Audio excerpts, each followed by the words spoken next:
சொக்கத்தங்கம் சொக்கத்தங்கம் jewellery, சொக்க வைக்கும் jewellery. இலே என்ன பார்க்குறீங்க?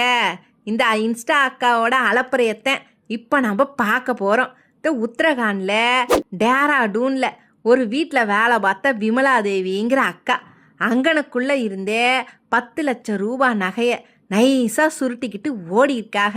இந்த போலீஸ்காரக எம்புட்டோ தேடியும் ஒரு துப்பும் கிடைக்கலடே. ஆனால் நம்ம அக்காவுக்கு இன்ஸ்டாகிராமில் ரீல்ஸ் போடுற வியாதி இருக்குதுன்னா பார்த்துக்கோங்களேன். இந்த திருடின நகையெல்லாம் அப்படியே அள்ளி போட்டுக்கிட்டு கலர் கலராக ரீல்ஸ் வீடியோவை தட்டி விட்டுருக்காக. இந்த நெட்டிசன்ஸ் பார்க்குறாங்களையோ இல்லையோ, இந்த போலீஸ்காரக கரெக்டாக பார்த்து அட்ரஸை பிடிச்சி நைஸாக ஆப்பா வச்சுட்டாக. இலே லைக் வாங்கிறதுக்கு முன்னாடி லாக்கப்பில் போய் உக்காந்துருச்சு நம்ம அக்கா. இல்லை உங்களுக்கு எங்கள் சேனல் பிடிச்சிருந்தேன் லைக்கு ஷேரு சப்ஸ்கிரைபு இல்லை அப்படி தாண்டா சொல்லிவிட்டேன் போங்கடே.